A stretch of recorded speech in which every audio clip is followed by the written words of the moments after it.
Hola, ¿qué tal? Muy buenas tardes, casi noches. Bienvenidos a esta transmisión de Facebook que realizamos desde el perfil de Facebook del Colegio de Ciencias Económicas. Hoy tenemos un webinar organizado por la sede regional Huetar Norte. Tenemos un tema muy interesante y es que hoy vamos a hablar del contrato laboral, elementos y características. Prácticamente todo lo que usted necesita saber. A veces, como decía don David Lara Torres, que es el abogado litigante que va a estar pues esta tarde noche con nosotros, decía que a veces se dicen las palabras como con unos vocabularios que a veces la gente le cuesta un poquito entender. Es por esta razón que esta tarde vamos a hablarlo prácticamente en español para que todos puedan entender y para que puedan hacer preguntas. Don David, ¿cómo está? Buenas tardes y bienvenidos a este Facebook del colegio. Muy buenas tardes, don José. Muchas gracias por la invitación. Le agradezco tanto a usted como al Colegio de Ciencias Económicas y su personal administrativo por esta amable invitación para conversar de este tema que nunca deja de ser interesante. Correcto, ese es un tema que todos prácticamente debemos de saber y que debemos de conocer. Usted, a partir de este momento, tiene las redes del colegio para que pueda hacer explicación de este tema tan interesante. Bueno, y además invitar a las personas mientras se pone la presentación de que si tienen consultas, dudas, preguntas, sugerencias, consejos o algo, que nos lo puedan poner en los comentarios porque don David Lara, el abogado litigante que va a hablar del contrato de trabajo, pues tiene todas las respuestas a sus preguntas. Don David, adelante. Muy amable. Don José, usted lo compromete a uno, tal vez no todas las respuestas, pero con todo gusto buscaremos aquellas a las que no tengamos acceso, porque el mundo del derecho es muy amplio y el derecho laboral se convierte en algo muy interesante. Don José, ¿me podría confirmar si se logra ver ya la Sí, presentación compartida en aquí, pantalla? aquí la estamos viendo ya en este instante. Don Josué, yo necesito que usted se quede conmigo ¿Ok? porque, bueno, primero necesito aclarar que obviamente por cuestiones de tiempo no nos va a dar, valga la redundancia, el tiempo de poder abarcar todos aquellos parámetros, todas aquellas aristas que tiene el contrato de trabajo. Sin embargo, trataremos de ser puntuales, trataremos de aprovechar el tiempo al máximo y dar los insumos suficientes, por lo menos de aquellos aspectos generales, básicos, que necesitamos para hacer un contrato de trabajo efectivo y que no se confundan con otras figuras. Don José, viera que hay un abogado mexicano que es muy bueno, es brillante. Él es de Ciudad de México y él un día hizo una pregunta. Yo se la voy a hacer a usted y la hacemos al público en general. ¿A cuántos de nosotros, a cuántos de nosotros, incluyo hombres, mujeres, sin ningún problema, a cuántos de nosotros nos han visto a los ojos, así de frente, y nos han dicho, yo te amo y ha sido mentira? Es una pregunta muy comprometedora, pero yo creo que Claro, a y todos, en la de menos comenzamos a ver, y claro, fea la pregunta, fea la afirmación, porque estamos en el mes del amor y la amistad, y sobrarán aquellos ya que estén manifestándose en el Facebook con corazones rotos, diciendo, sí, a mí me vieron a los ojos y de frente me dijeron, yo a usted lo amo, yo a usted la amo, y todo resultó ser una mentira. ¿Cierto? Nosotros hemos escuchado esas historias. Es más, claro, en el claro, Facebook y claro. en redes sociales se ven los mensajes de despecho. ¿Por qué hago esta afirmación tan rara si vamos a hablar del contrato de trabajo? Porque resulta que en las relaciones laborales, cuando todo está bonito, cuando todo está sano, el patrono y el trabajador se prometen amor eterno, se prometen llevarse de lo más bien y los primeros meses es toda una belleza, pero no siempre se mantiene así. De ahí que es importante que, como No decían todo los termina tan abuelos, bonito, sería, no todo termina tan bonito. sí, correcto. Y vamos a ver, uno desearía que todo camine bien y uno desearía que todo sea armonioso, pero no es así. Y de ahí es que, como decían los abuelos, don Josué, los papelitos hablan. Pero Correcto. bueno, antes de que nos metamos en el tema, don Josué, compartamos, yo lo invito respetuosamente a que compartamos esta trivia que hemos preparado, que no vamos a atender de una vez, sino que vamos a dejarla que pase y que la charla misma nos la responda. ¿De qué es esta trivia? Bueno, preguntémonos, ¿Puedo contratar a un trabajador por servicios profesionales? ¿Sí o no? Ojo, ¿puedo contratar a un trabajador por servicios profesionales? ¿Sí o no? Se las trae. ¿Un supervisor o un jefe de departamento puede ser un representante del patrono? ¿Sí o no? Un trabajador puede demandar a varias sociedades que tengan un mismo representante legal. ¿Y qué tiene que ver esto con el contrato de trabajo? Ojo, resulta, y es más, cambiémosle ahora el nombre. Resulta que don Josué Sánchez, como trabajador, acepta expresamente con el patrono que no le pague las horas extras y le dice, vea, señor patrono, no me pague las horas extras. En lugar de pagarme las horas extras, cámbieme esas horas extras por tiempo de descanso. ¿Se podrá hacer eso? ¿Será válido hacer eso? Tengo una pregunta con el tema de las horas extras, ahora que usted dice. Eh, a ver, ¿cómo formulé la pregunta? ¿Se debe pagar horas extras? ¿Es obligatorio o no es obligatorio? ¿O dentro de la ley, digamos, de trabajo está que al ser puesto de confianza, usted no merece horas extras? Uy, don José, qué bueno ese tema y yo creo que lo deberíamos incluso desmenuzar completo en un webinar posterior si ustedes lo tienen a bien. Pero vamos a abordar ciertos matices de esa pregunta. Me recuerda, por favor, Yo para ahora se la hago, tratarlo ahora se ahora la hago. durante la tarde. Ahora, vea qué interesante. Y esta es la pregunta del millón. ¿Es obligatorio hacer el contrato de trabajo por escrito? ¿Será realmente obligatorio? Y don José, desde ya yo lo invito a que me controle con el tiempo porque yo hablo mucho y es capaz que se me escapan de los 30 minutos que ustedes me dieron. Vean, don José, qué interesante. Hay algunos conceptos que no podemos pasar por alto y que están en la presentación. Y el primero de ellos, para que, como dicen popularmente, de forma muy coloquial, no metamos las patas, hay conceptos que debemos ir identificando desde ya. Entre ellos, el concepto de patrono. El código de trabajo, ahí cuando ustedes vean en la presentación que dice CT, es alusión al código de trabajo. El código de trabajo en el artículo 2 nos dice quién es el patrono y nos dice que puede ser una persona física o jurídica. Cuando dice persona jurídica puede ser una sociedad anónima, una asociación, una fundación, una sociedad de responsabilidad limitada. Y además establece de que esa persona física o jurídica emplea o contrata a otra persona de manera verbal o escrita para una determinada labor. Vea lo que ya nos está diciendo. Ya nos dice por ahí entre líneas, que pareciera que el contrato no es obligatorio que se haga por escrito, porque puede ser verbal o escrito, pero ¿qué será lo correcto? Todavía no vamos a responder la pregunta de la trivia. Otro concepto que debemos entender muy bien para poder hablar de contrato de trabajo es que el mismo Código de Trabajo en el artículo 4 nos dice quién es trabajador y nos dice que la persona trabajadora es aquella persona física que presta sus servicios materiales, intelectuales o de ambos géneros por medio de un contrato expreso o implícito, verbal o escrito. Vean cómo ya el Código de Trabajo en los primeros artículos, al definirnos quién es patrono y quién es trabajador, ya nos dice contrato, contrato, contrato. Ya nos está dejando ver que el contrato es fundamental en las relaciones laborales. Hay otras figuras como por ejemplo en el intermediario, en el artículo 3 del Código de Trabajo, o por ejemplo el del representante patronal, que está en el artículo 5. Justamente, don Josué, en el del caso del representante patronal, era la pregunta que hacíamos que si un supervisor o si un jefe de departamento era un representante del patrono.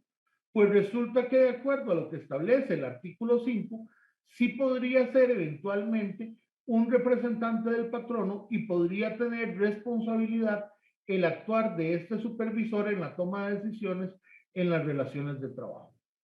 Otras figuras que no voy a gastar el tiempo acá en abordarlas, tiene relación con el tema del grupo de interés económico responsabilidad solidaria. Hay patronos un poquito, vamos a ver, que son un poquillo vivillos y entonces tienen como 5 sociedades y en una están las instalaciones de la oficina en otras pagan la planilla, en otras están los camiones repartidores de la empresa y todo lo tienen diluido en diferentes empresas, pero en ocasiones estas empresas tienen la misma junta directiva, tienen los mismos accionistas, los mismos representantes legales, entonces eventualmente pueden ser considerados o pueden ser llamados como un grupo de interés económico y el trabajador podría demandar específicamente a esa sociedad que es la que lo tiene registrado en la caja, por ejemplo, o bien demandar a todas aquellas sociedades que él considera que son sus patronos por esta situación.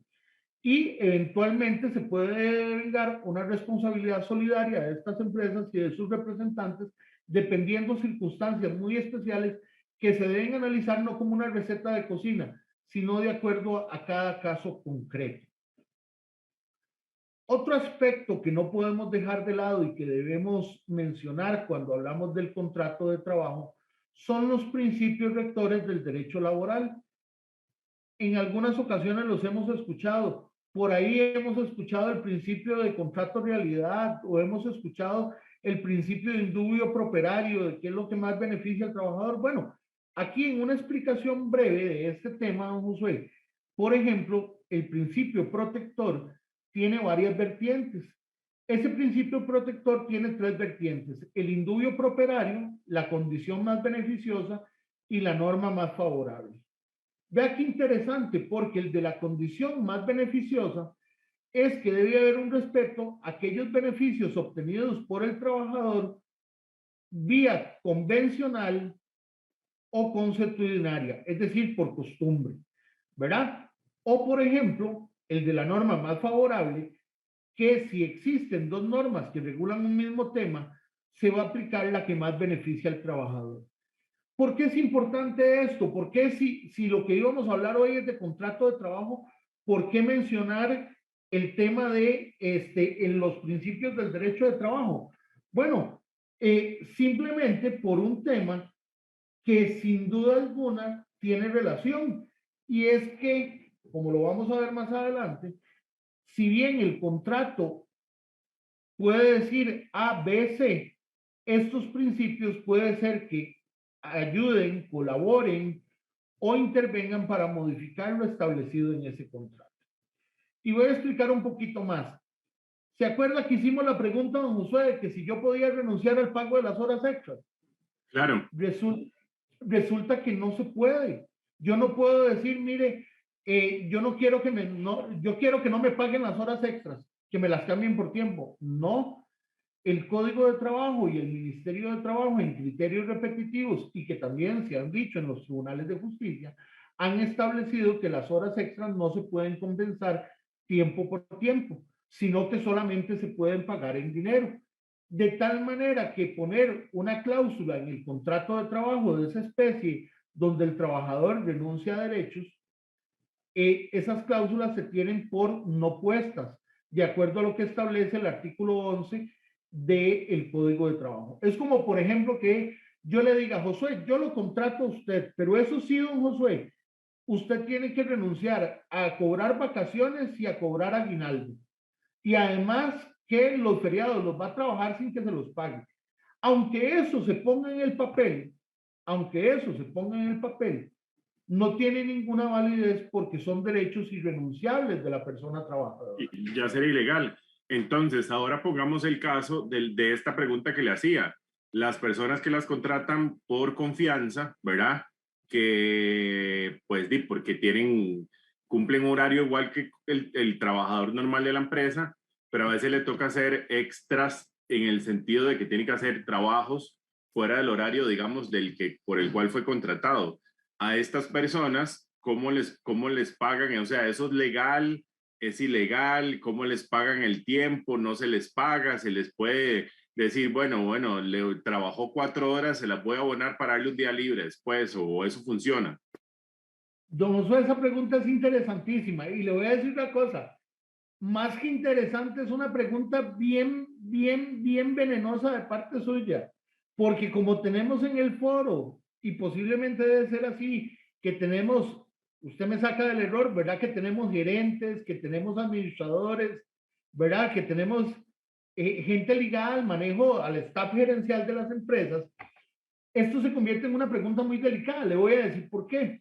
Y aunque no es tema del webinar, y por eso le decía que ocuparíamos otro completo, lo cierto es de que el Código de Trabajo establece en el artículo 143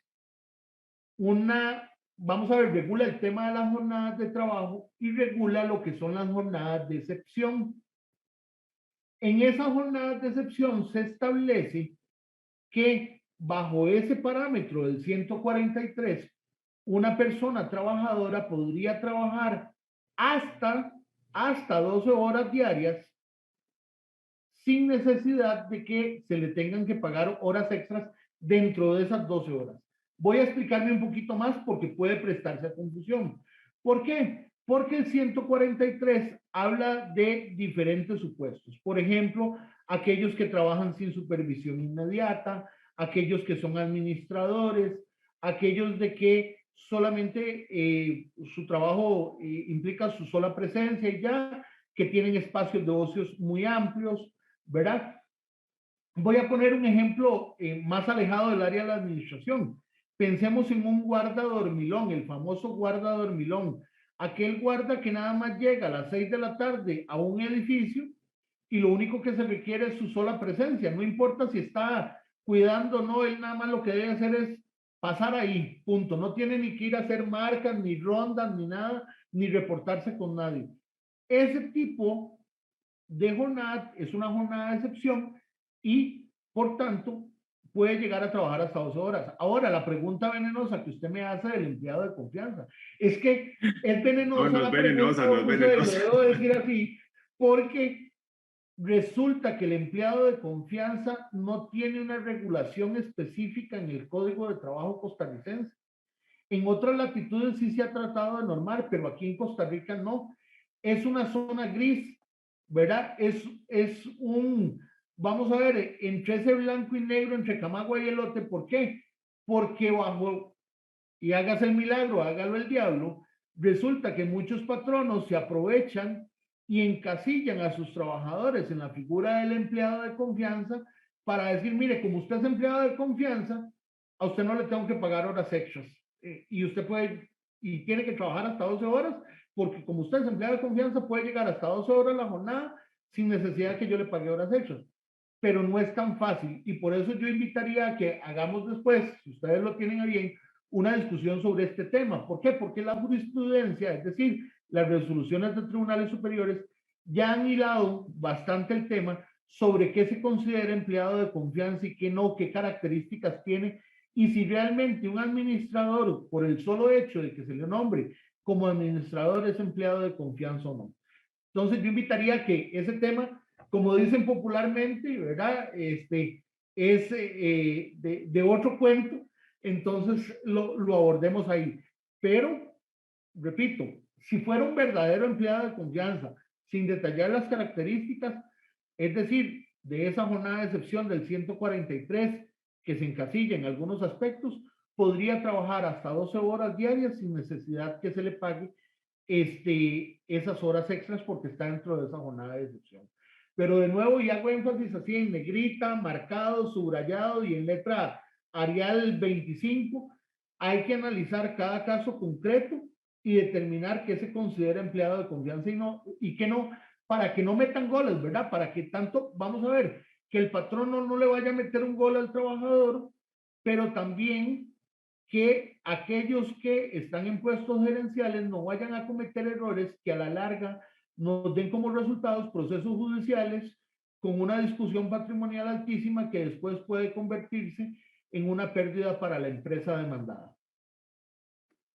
Perfecto y entendido. Ok, dentro de los principios que le mencionaba del derecho laboral, hay uno que a mí particularmente me llama la atención y es el principio de la continuidad laboral. Hay una mala práctica, pero una pésima práctica que se da en algunas empresas y es, o de algunos patronos, para mencionarlo en términos más generales, donde a don Josué Sánchez lo despedimos hoy 7 de febrero y lo liquidamos hoy 7 de febrero, pero lo contratamos para que siga en la misma empresa, en las mismas funciones, en el mismo puesto mañana 8 de febrero. En realidad, en el fondo, lo que se está usando ahí es una mampara porque no hubo una verdadera terminación de la relación laboral, que aunque haya una liquidación de por medio, en el fondo lo que hay es una continuidad de la relación laboral. Avanzando un poco por cuestiones de tiempo, estaba viendo el reloj y no quiero que me jalen el aire, ¿verdad? Ya yo vi cómo le jalaban el aire a la gente en los debates presidenciales, que les apagaban el micrófono y demás. Yo no quiero que me pase eso. Hay un principio, Josué, que este es fundamental y que está ligado a la pregunta comprometedora que yo le hice al inicio, y es el principio de primacía de la realidad o principio de contrato realidad.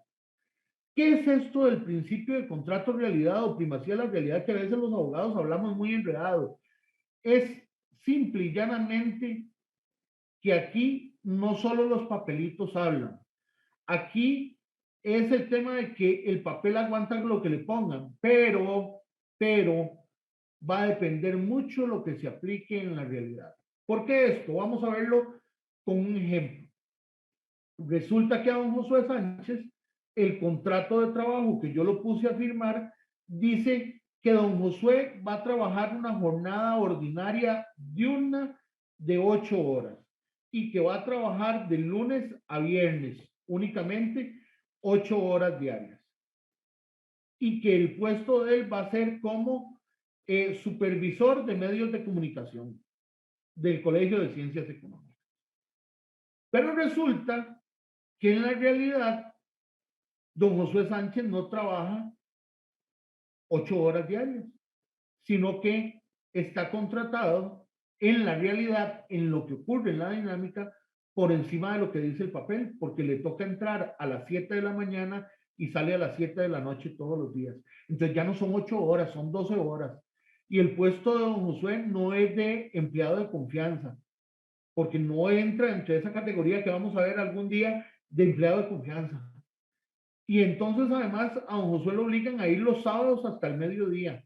Pero además no solamente le toca ser supervisor de medios de comunicación del Colegio de Ciencias Económicas, es que también lo pusieron a supervisar a los oficiales de seguridad que tienen en la sede central del colegio.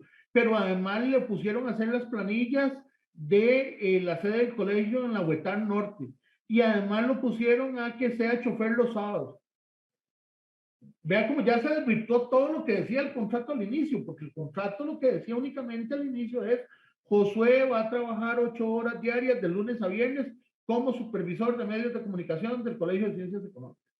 Entonces, ante eventuales reclamos, sea durante la relación laboral o como normalmente ocurre cuando se rompe la relación laboral, ese trabajador, don Josué, va a venir a reclamar todo. Y cuando digo todo, no es solo lo que estaba en el contrato, fue lo que no se aplicó de acuerdo al contrato y que era ese principio de primacía de la realidad, es decir, lo que ocurría por encima del papel. Entonces, don Josué va a venir a reclamar que él trabajaba 12 horas diarias y entonces ahí va a hacer un reclamo de que si él fue contratado por 8 horas y trabajaba 12, tiene 4 horas extras de una jornada ordinaria por cada día laborado. Imagínese si don Josué trabajó 20 años en ese puesto. Imagínese si está reclamando disponibilidades, si está reclamando salario en especie, ¿verdad? Entonces, ahí no es lo que el papel aguanta lo que le pongan, sino que de acuerdo a esa primacía de la realidad, de acuerdo a ese contrato de realidad, de lo que pasó en esa dinámica de la relación laboral, vamos más allá de lo que diga el contrato. Pero entonces, ¿cuál es la importancia? Bueno, que ese contrato, desde ya sabiendo que existen estos principios, debe ser un contrato muy robusto, muy fortalecido, no ese contrato que yo busqué en Google y lo descargué, ¿verdad? Y que ahí le metí cosas. Y aquí quiero hacer un paréntesis, don José, viera qué interesante, y esto conversando con algunos colegas, nos ocurre que algunas empresas o algunas personas creen que el tema del derecho laboral es muy sencillo y que hacer un contrato de trabajo es muy sencillo. Entonces descargan un archivo que ven en el buscador de Google y hasta cosas muy simpáticas ocurren porque vienen contratos con la legislación mexicana o con la legislación colombiana, ¿verdad? Porque no saben ni a dónde descargaron el contrato. Entonces, esto es un tema muy delicado porque, como repito, hay principios y hay información que se debe adaptar a la legislación costarricense. Para no, vamos a ver, perder un poco el norte con respecto al tiempo, José, hay un tema acá que yo quisiera puntualizar y ella propiamente el contrato como tal. Y es precisamente a qué dice el Código de Trabajo, qué es lo que establece el Código de Trabajo con respecto al contrato de trabajo. No sé si hay alguna consulta de momento, José, sino para continuar con el tema. Vea, aquí hay una consulta que dice, la dice Juan Carlos Delgado. Una empresa que da capacitaciones está en la obligación de darle seguro a los participantes o mínimo una póliza del INSS. Ok, vamos a ver. Esto ya es un tema que no tiene que ver ni con una relación laboral ni con un contrato de trabajo, ¿verdad? Ya es un tema de derecho de seguros, porque vamos a ver, vea la connotación. Aquí la estoy viendo otro monitor, don José, viendo esa consulta. Dice, una empresa que da capacitaciones y lo que pregunta es la obligación para darle seguro a los participantes. Voy a responder, a pesar de que no es del tema de contrato de trabajo, con todo gusto, don Juan Carlos, porque es una pregunta buenísima y de esas bonitas de discusión para el derecho. Hay un tema importante acá, y haciendo ese paréntesis enorme que nos lleva a don Juan Carlos Delgado con esta pregunta interesante que escapa al contrato de trabajo. Y es que resulta que los comerciantes son responsables ante sus consumidores, y entiendas el concepto consumidor en un sentido amplio, de lo que le ocurra a ese consumidor en sus instalaciones o recibiendo el producto que brindan. Entonces, si ese participante, por ejemplo, llega a recibir un curso a las instalaciones del Instituto Académico Los Patitos S.A., espero que no haya ninguno nombrado así, ¿verdad? Para que no digan que le estamos tirando.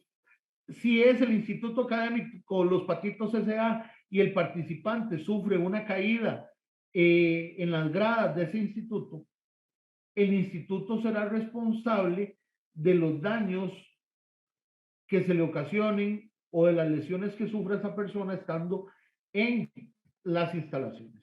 Todo esto viene desarrollado también en la Ley de la Promoción de la Competencia y Defensa Efectiva del Consumidor, que es una ley de la República. En el artículo 35 viene ese tema de esa responsabilidad, que es a lo que se refiere la pregunta de don Juan Carlos, que sí no tiene relación con el tema del contrato de trabajo que nos ocupa hoy. No sé si hay alguna otra consulta y con todo gusto tratamos de darle respuesta. Vamos a ver aquí lo que dicen. Don David Lara es un excelente profesional y todo un experto de lujo que el aporte del Colegio de Ciencias Económicas de Costa Rica, excelente expositor. Y bueno, aquí hay una pregunta que me imagino que también puede generar polémica, que si hay relación laboral entre el Uber y el chofer.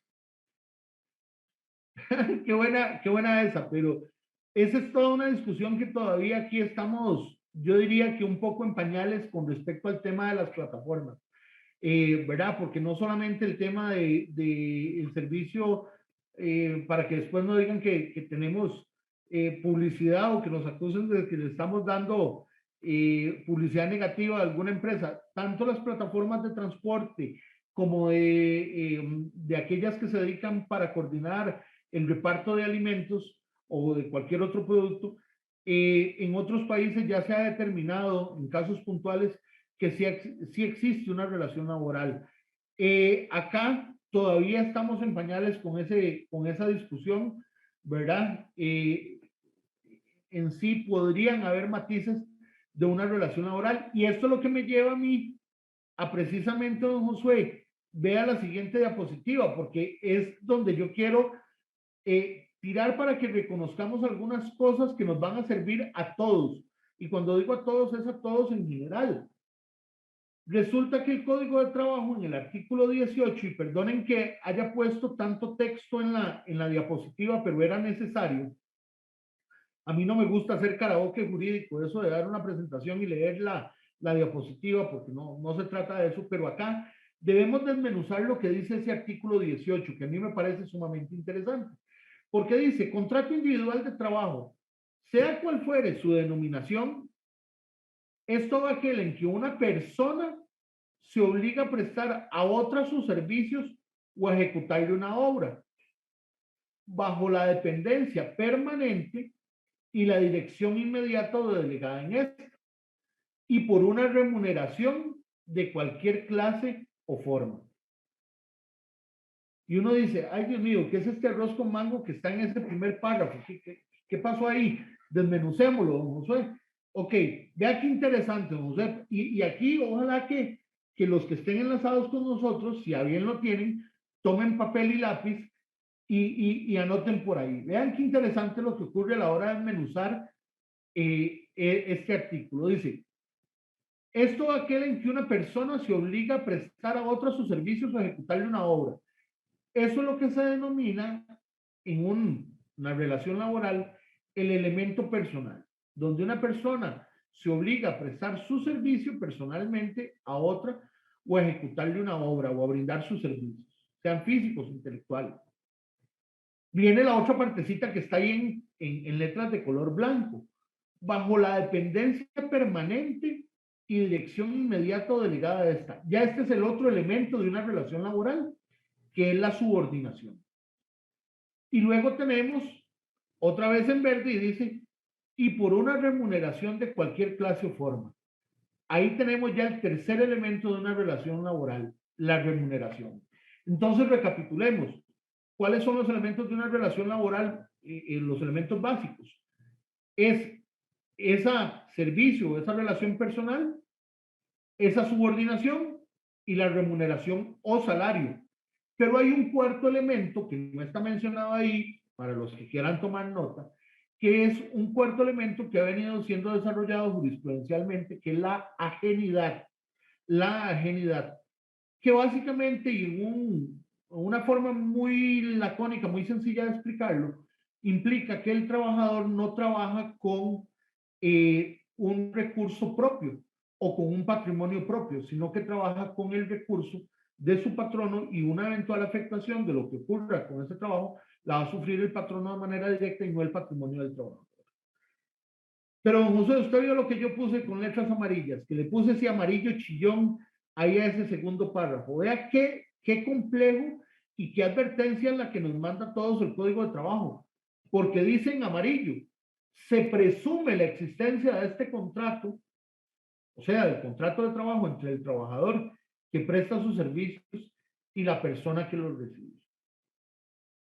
Qué delicado, porque ahí es donde nosotros podemos afirmar, y claro, este servidor no descubre el agua tibia, de que pueden haber contratos de trabajo escritos o verbales, y que en esas generalidades que tiene el contrato de trabajo es que obliga a las partes a lo que ahí se establece, y también a que se apeguen a la buena fe, a la equidad, al uso, a la costumbre.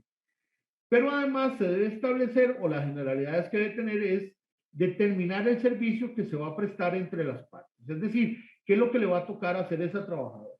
Y, como lo menciona al final de la diapositiva, cuáles son las garantías y los derechos que se otorgan a los trabajadores, tanto en el Código de Trabajo como en normativa conexa. Y aquí viene un poquito ya la sazón o la carnita de lo que nos tiene hoy acá, en esta invitación amable que nos han hecho, que han realizado ustedes a este servidor. Y es, ¿qué aspectos debe contener el contrato de trabajo? Bueno, yo voy a dar los aspectos que dice el código y aquellos que la experiencia nos ha permitido decir, esto debe estar en un contrato de trabajo. Dice el artículo 24 del Código de Trabajo que debe contener los nombres, apellidos, nacionalidad, edad, sexo, estado civil y domicilio de los contratantes. Los documentos de identidad, la residencia del trabajador, dónde va a dar sus servicios y todo el bla, bla, bla.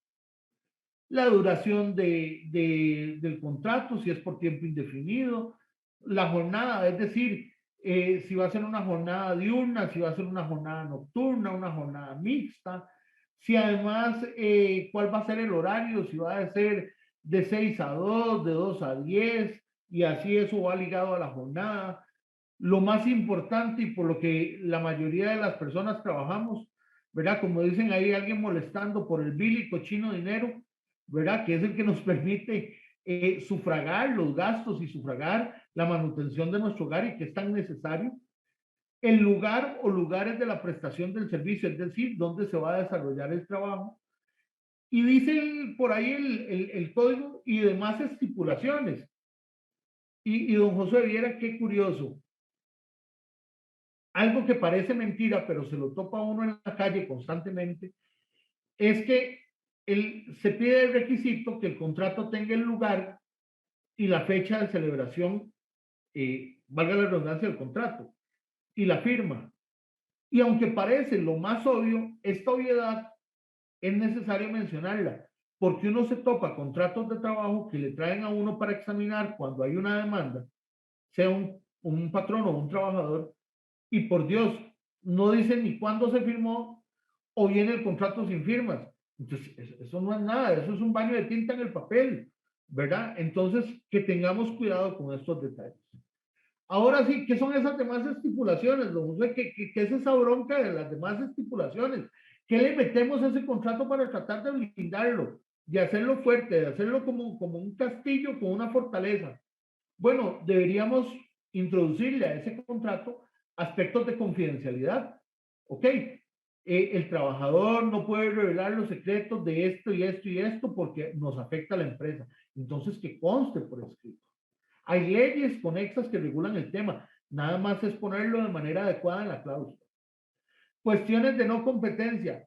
¿A cuántos pobres, verdad? Voy a sentirme aquí como esta actriz mexicana, doña Silvia Pinal, ¿verdad? Que salía en esta serie, acompáñenme a escuchar esta triste historia, ¿verdad? ¿Cuántos patronos no terminan quejándose de que el trabajador les montó la competencia, ¿verdad? Incluso trabajando con ellos mismos les metió la competencia directa o indirecta al mismo negocio que ellos realizaban.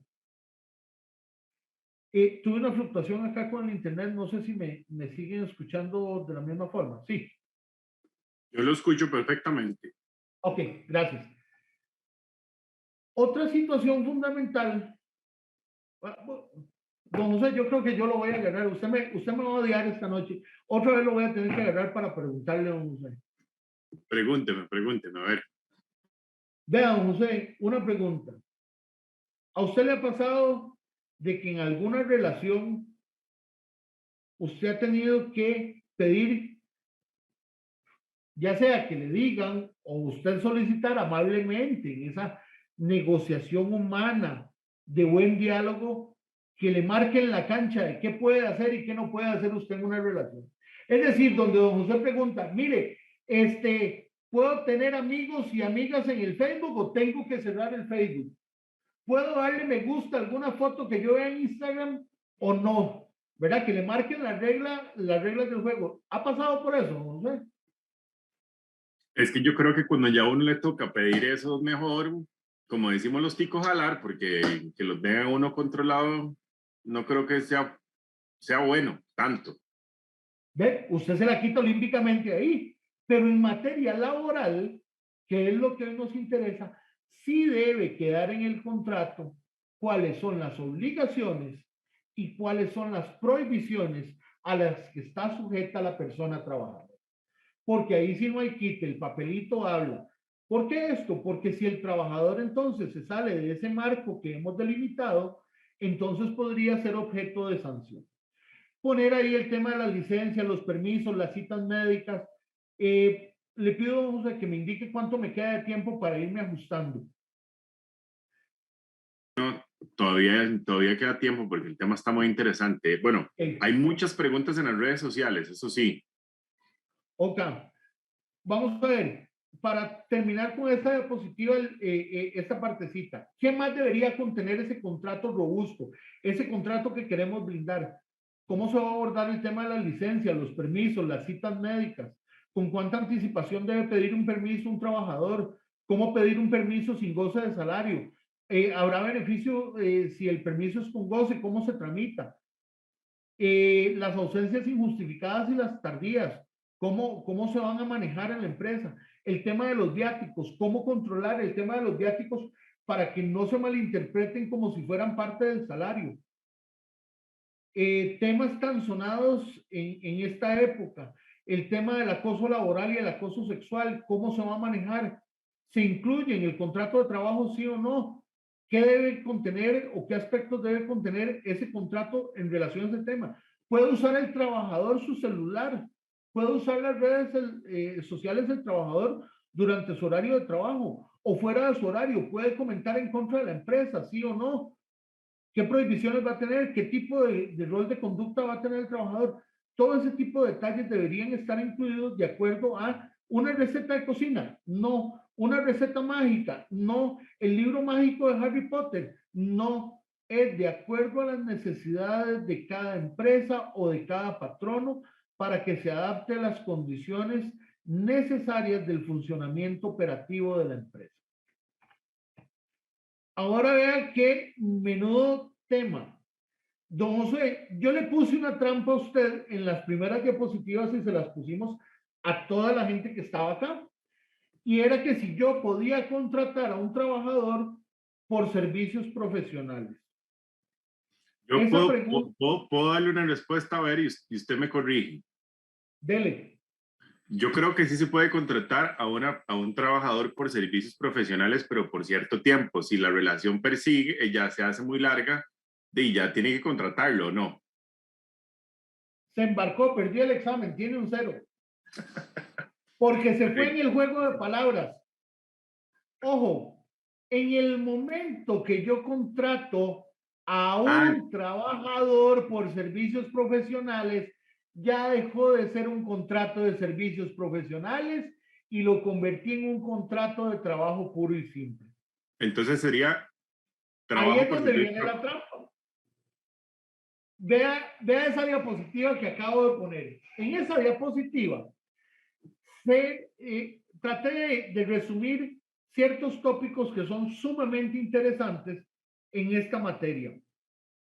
Y es que resulta que el contrato de servicios profesionales se ha utilizado de mala forma. Y hay patronos muy vivillos, ¿verdad? Patronos muy vivillos que utilizan la figura del contrato de servicios profesionales para que, como decían los abuelos, meter 10 con hueco en la materia. Para joder a la persona trabajadora, dirían coloquialmente. ¿Por qué? Porque resulta que el verdadero contrato de servicios profesionales es un contrato que se rige por la materia civil y no tiene nada que ver con una relación laboral.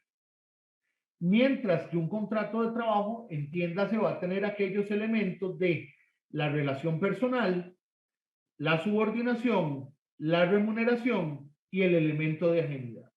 Y aquí es donde viene el contenido del contrato. Don José, vamos a hacer un juego de palabras acá para que vea cómo el contrato de servicios profesionales se tergiversa en la mayoría de los casos y lo que hacen es ocultar una relación de trabajo. Resulta que a don Josué lo contrato yo por servicios profesionales para que desempeñe X asesoría en tal tema.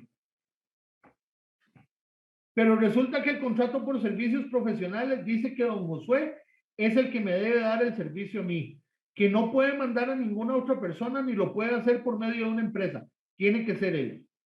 El contrato por servicios profesionales dice en la otra cláusula que don Josué debe cumplir con un horario de 7 de la mañana a 4 de la tarde de lunes a viernes y sábados hasta el mediodía. El contrato de trabajo dice cuáles son las obligaciones de don Josué. El contrato de trabajo dice que a don Josué se le va a pagar una remuneración, un honorario periódico de 700,000 colones al mes. Resulta que con esto que acabo de decir, a ver, atajémoslo con lo que dije de los elementos de la relación de trabajo. Si es don Josué el que tiene que hacer la labor y no puede ser sustituido por nadie, ya ahí está el elemento de la relación personal. Si don Josué debe Y cumplir un un otro, contrato, digamos, perdón que le meta, un contrato de servicios profesionales puede decir que tiene que cumplir de 5 de la tarde a 7 de la noche todos los días, o el servicio profesional se brinda en el momento que se requiere. y a eso es lo que iba. Si el contrato de servicios profesionales dice que don Josué debe cumplir un horario de 7 a 4 de la tarde y que le debe rendir informes o que va a tener una supervisión de fulano tal, ya no es un contrato de servicios profesionales. ¿Por qué? Porque el contrato de servicios profesionales, parte del contrato de servicios profesionales es que el profesional contratado dispone de su tiempo y dice cómo va a dar las horas de servicio por las cuales se le paga un honorario.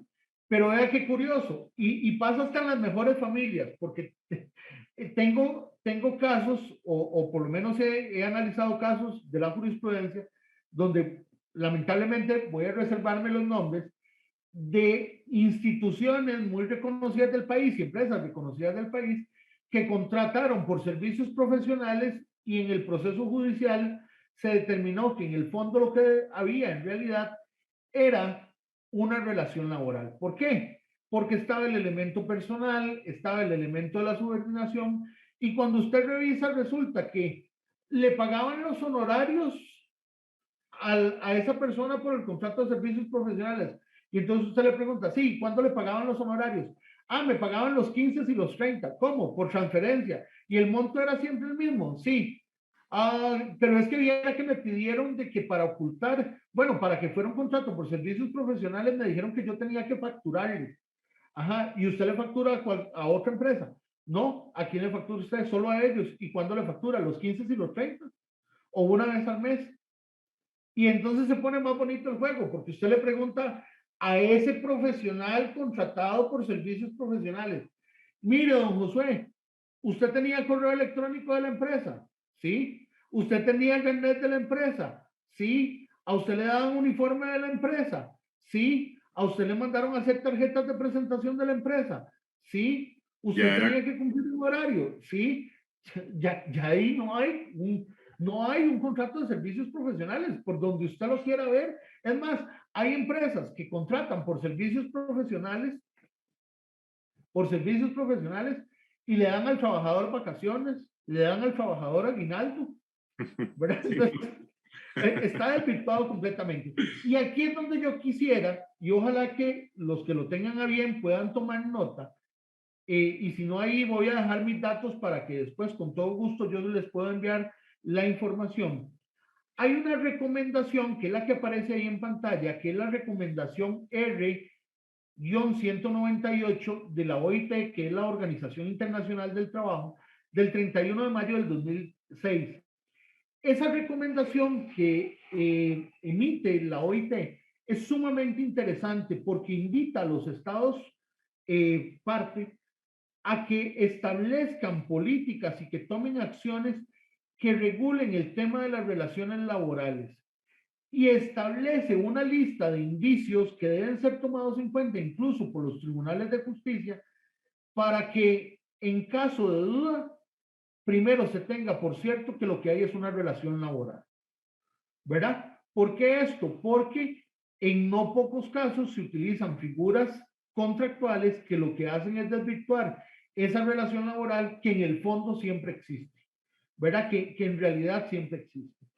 Yo, por lo menos, y ya para ir concluyendo con mi presentación, yo quise por lo menos resaltar acá cuál es la importancia, o por lo menos los aspectos más importantes del contrato de trabajo. Y ven que yo no me apego a lo tradicional. La primera es, no haga cosas buenas que parezcan malas. Decían los abuelos, la señora del César no solamente debe serlo, debe aparentarlo. Comentario que podría tener tal vez en esta época connotaciones machistas. Yo por lo menos prefiero apegarme a esta que yo les puse aquí. No hagan cosas buenas que parezcan malas. Jalada de orejas desde ya de manera muy respetuosa y muy amigable a todos los que están en staff de recursos humanos, gerencias, administración. No hagan cosas buenas en sus puestos que parezcan malas en materia laboral. No hagan aparentar que no es una relación laboral cuando tiene pico de pato, patas de pato, plumas de pato, cuerpo de pato y hace como pato, porque seguirá siendo una relación laboral. Y otros aspectos que me parece importante mencionar, don Josué, ya para concluir, porque ya seguro los debo de tener cansados de hablar tanto, es que el artículo 35 del Código de Trabajo, que fue uno de los que se modificó con la famosa y que se le conoce como la reforma procesal laboral, establece claramente cuáles son las condiciones de una carta de despido, incluso el despido, digamos, con responsabilidad patronal, así como el despido de sanción. ¿Y qué tiene que ver con el contrato de trabajo?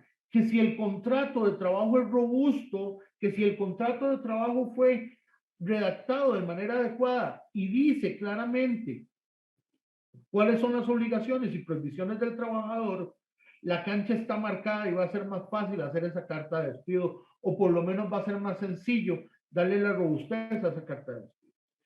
¿Y por qué menciono esto? Porque de acuerdo al artículo 500 del Código de Trabajo, cuando un trabajador reclama algún tema relacionado con su despido, solamente podrá ser objeto de discusión el contenido que se haya consignado en la carta de despido, solo los motivos consignados en la carta de despido. Es cierto, hay algunos debates sobre el tema que jurisprudencialmente se ha hablado, pero la base es que solo se discute lo que está en el contenido de la carta de despido. Y resulta que el 478 del Código de Trabajo, ese 478 del Código de Trabajo, es el que a mí me gusta decirle los papelitos hablan. ¿Por qué? Porque da una lista de 11 aspectos aproximadamente que el patrono es el que debe acreditar en caso de un proceso judicial. Al trabajador solo le toca demostrar, en términos generales, dice el artículo, que existe la relación laboral.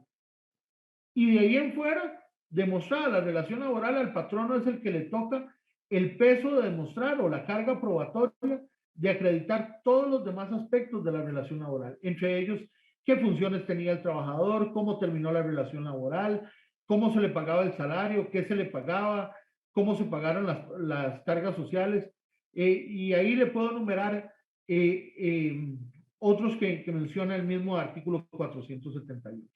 De ahí que sea la invitación respetuosa a que nos acompañen esta noche, a que por favor no le resten importancia al contrato de trabajo y que realmente hagan o se asesoren con verdaderos especialistas en derecho laboral que les permita tener para su empresa, para su negocio, para usted como patrono, un contrato de trabajo que realmente sea robusto, que sea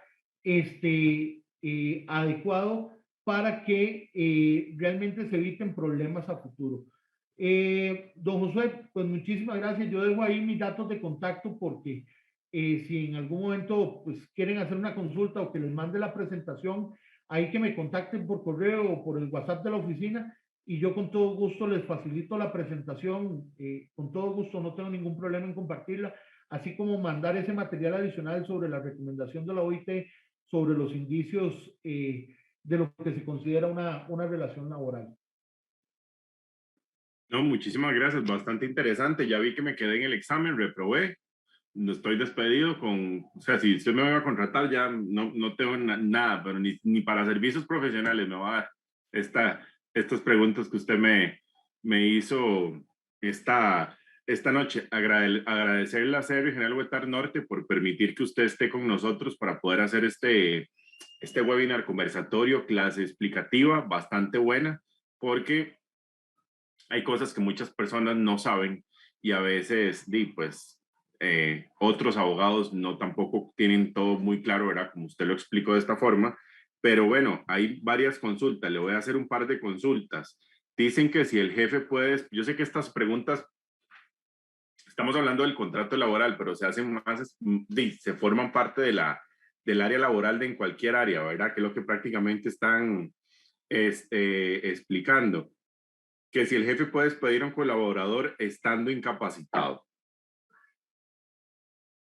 Yo no soy abogado, okay. Pues yo creo que no se puede. Vamos a ver, no se puede por una sencilla razón. Cuando la persona está incapacitada, el contrato de trabajo está suspendido. El contrato de trabajo está suspendido. ¿Por qué? Porque hay una razón de peso, entiéndase la incapacidad médica, como se ha mencionado en este caso, que suspende la relación laboral.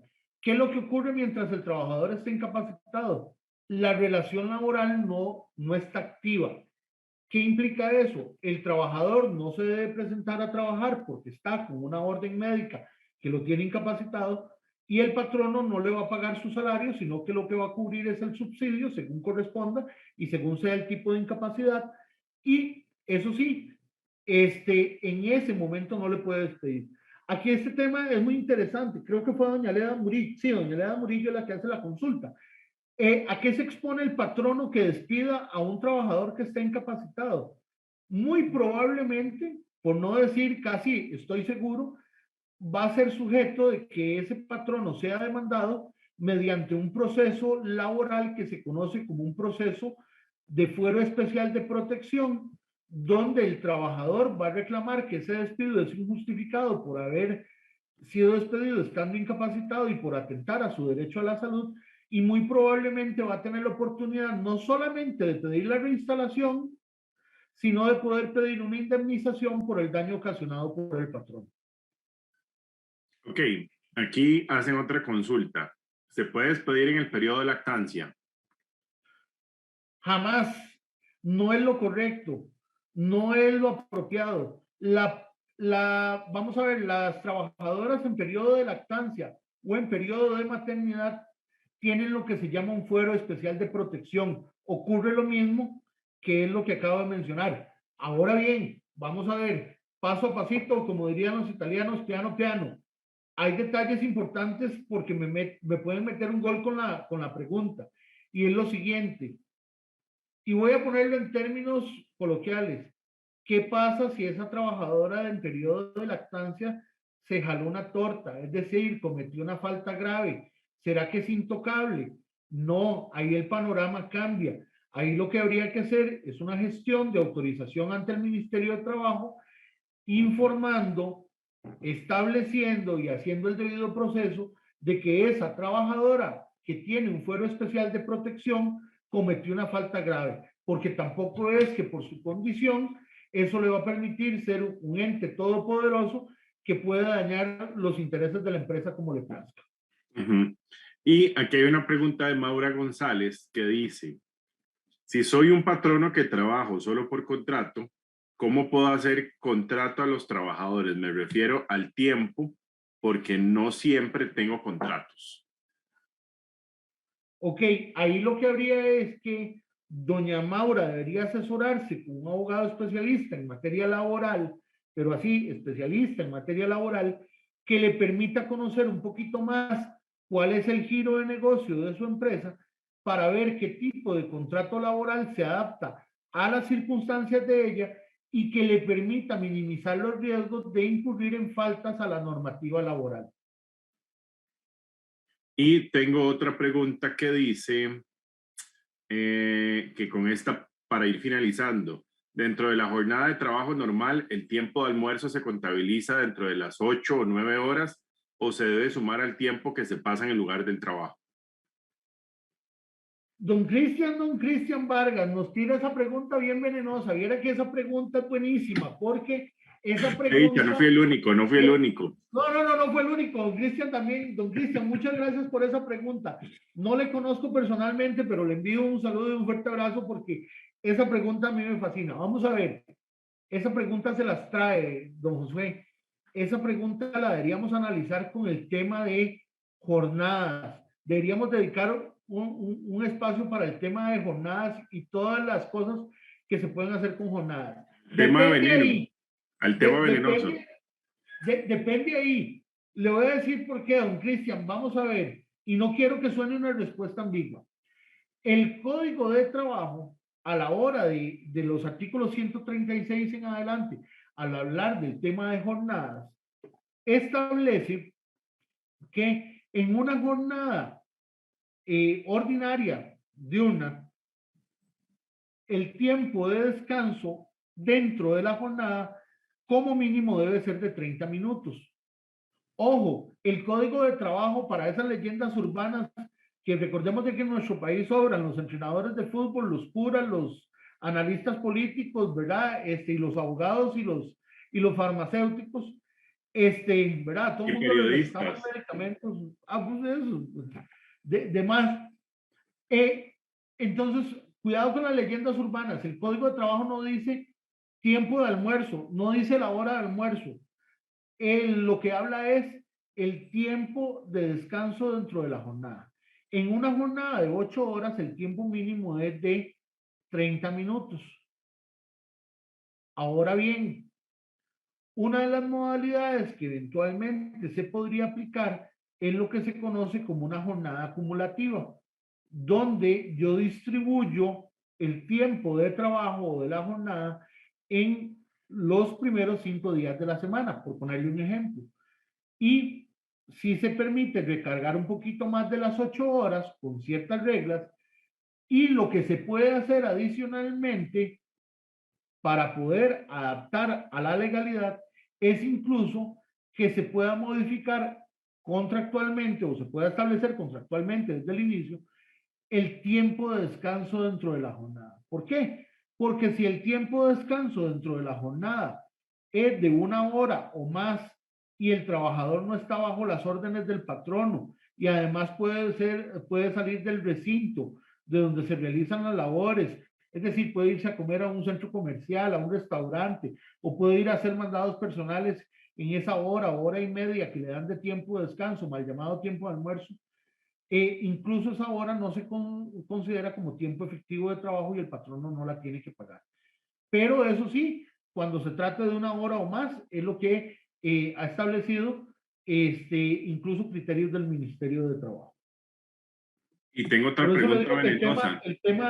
el tema de las jornadas es un tema que se las trae y es un tema sumamente interesante. Don José, viera que ahí vi, no sé si la logró ver o es la que me va No, a es que revisar, tengo una la de don pregunta, Gabriel.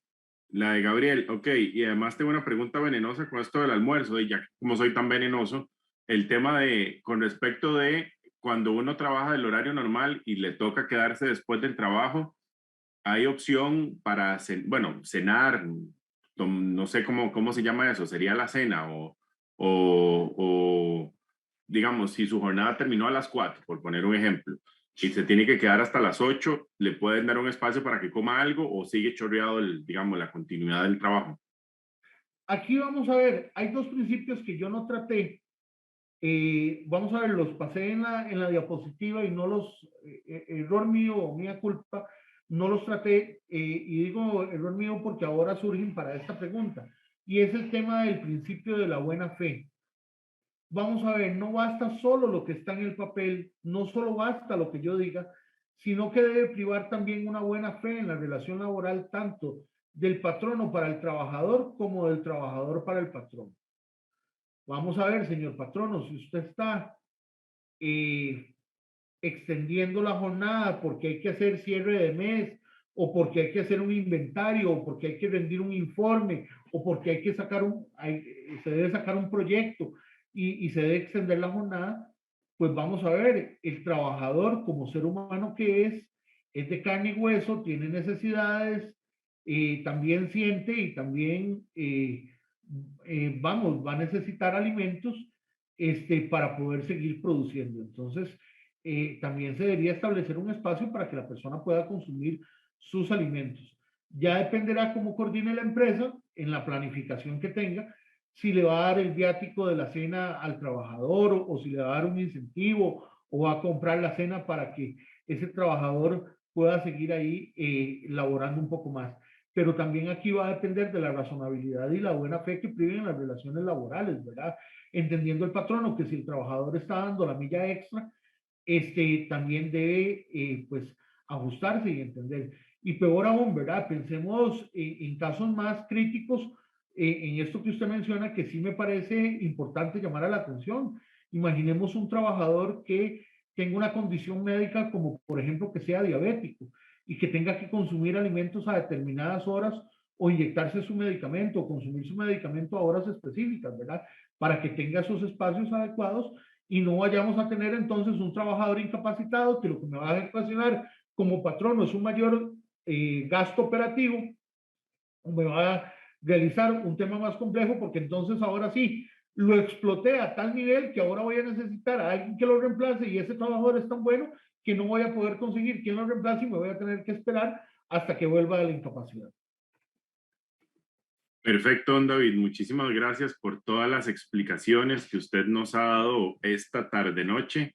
Ojalá que lo podamos seguir teniendo porque tenemos que abrir el bloque de preguntas incómodas en cuanto a derecho laboral que usted nos ha mencionado y que uno ve que son muchas de las consultas que tienen los colegiados y además el público que se ha conectado a esta transmisión. Tal vez si usted nos puede recordar su correo electrónico y número de teléfono, si nos lo puede decir para que las personas, si hay alguna persona que tiene algún inconveniente o algún problema y desea pues contratarlo a usted para que le brinde los servicios profesionales, ¿verdad? Puedan hablar o si tienen consultas que usted tal vez se las pueda evacuar. Con todo gusto. Nada más, yo sé que estamos limitados de tiempo, pero no quisiera dejar la pregunta de don Gabriel Hernández ahí tirada. Él Bueno, la dice voy a que si una hacer. empresa, Dice la pregunta que si puede una empresa hacer solamente una acción de personal y no hacer un contrato de trabajo o está obligado a realizar el contrato de trabajo. quiere que la responda de manera seria y legal o de manera no tradicional, De manera venenosa, mejor. de manera venenosa. Sí lo puede hacer, solo puede hacer la acción de personal. Eso sí, después aténgase las consecuencias y no llore. ¿Por qué digo esto? Porque los papelitos hablan y ya como lo dijimos a través de la charla, este conversatorio que tuvimos, un contrato de trabajo robusto evita problemas. Una acción de personal no puede contener lo mismo que hace un contrato de trabajo. Yo le voy a mencionar un ejemplo rápido. Mis contratos de trabajo, los que yo realizo para mis clientes, normalmente andan entre 10 y 15 páginas por el enclausulado que yo le establezco. ¿Por qué? Porque trato de proteger al cliente lo más posible para que después no vaya a tener pérdidas a futuro. Ahora sí, lo que usted me pedía, el número telefónico, el WhatsApp de la oficina es 7046-7943. 7046-7943 y el correo electrónico es david@litigioconsultores.com. david@litigioconsultores.com. Y en Facebook nos pueden buscar también como Litigio Consultores. También ahí en el Facebook estamos constantemente dando charlas para no abogados precisamente. Ahora vamos a tener un ciclo de charlas para no abogados con temas laborales de esos que como bien lo bautizamos hoy, don José, son temas de esos venenosos. Estaba con el micrófono apagado. Más bien, don David, muchísimas gracias. ¿Usted trabaja en todo el país o en un área específica?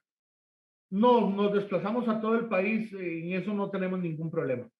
Perfecto, ¿no? Muchísimas gracias y ojalá que lo podamos tener próximamente en otra transmisión de respondiendo consultas venenosas en cuanto a temas legales y eso, creo que podríamos llamarlo así. Vamos a hablar con el Departamento de Desarrollo Profesional para poder hacerlo y no, agradecerle su espacio, el tiempo, por estar aquí con nosotros y por explicarnos estos temas que a veces son un poco complicados entenderlos para los que no conocemos de muchas leyes y que usted en español nos lo explica y en palabras ticas para que todos podamos entender los pro y contra de lo que vayamos a hacer en derecho laboral. Muchísimas gracias. El agradecido soy yo con usted y con el colegio por esta invitación. De verdad, quedo a disposición de ustedes. Y créame que aprendí bastante. Espero que para el próximo, por lo menos, tener un poquito mejor respuesta. Que pase bonita noche y que tengan feliz semana. Hasta luego.